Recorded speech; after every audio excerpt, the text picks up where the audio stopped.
Hey everyone, Nikki Sleeth here again. Um, I'm on a little bit of a roll with respect to talking about things that are debates in magical forums and in the world of magic and occult practitioners in general. So here's one you see at least once a week among your group forum travels. Are Ouija boards safe and okay to use, or are they not? Well, as with anything that is hotly contested, the answer is usually yes and no. So I am here, though, to debunk some of the extreme views on this that are perpetuated in the public. Um, the Ouija board, in and of itself, is not inherently dangerous. It is a piece of press board or a piece of wood or a game board. It is not a portal to a demonic realm, or it is not a portal to the spiritual realm at all. It is a tool of communication.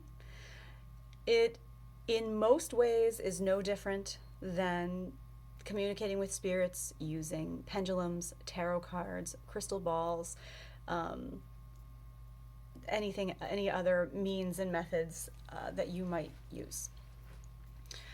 The idea that one can acquire a negative spirit attachment or possession or have negative things start to happen in your life because of the use of the Ouija board has all been perpetuated because of the movie Exorcist, where the teenager uses one and then becomes possessed, and there's gory scenes of trying to expel, the entity, and it's scary and disturbing, right?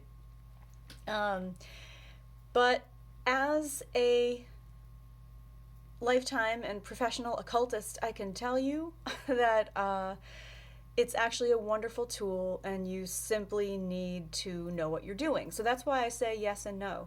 Is it great for someone to use who has no background, no training, and certainly, and most importantly, self-confidence in this work and a very strong intellectual conceptualization of what is happening when you try to communicate with spirits?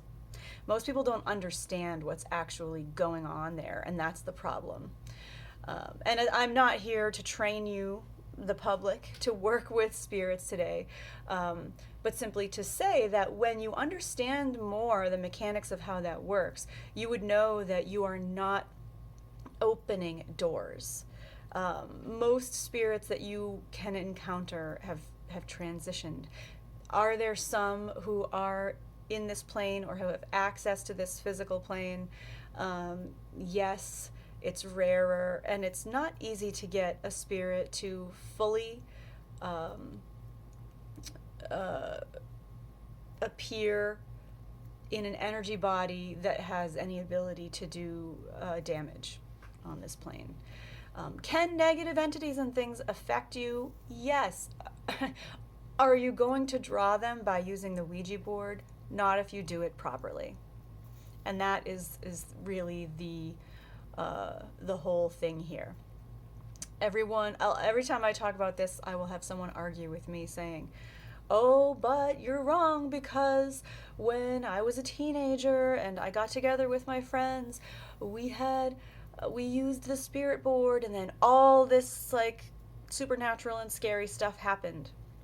But guess what? That's because, one, you are vulnerable, open teenagers, so a beacon to potential negative spirits. And when you go into a session like this, oh my God, you guys, let's see what's going to happen. That's what you're putting that off, and you'll attract spirits that want to play with that energy. So that's why there are so many stories out there of things happening along those lines. But if you have ceremonial magic or other talented magical skills that you have trained and honed and know how to use in the moment, and you sit down either on your own or with others to use a talking board, and you set the intention and the energies for the space right, And you are confident in knowing that if anyone seems off, you can cut the communication, then 90% of the time, the things that you get are going to be, at the very least, benign, but normally benevolent and insightful and gratifying and rewarding conversations with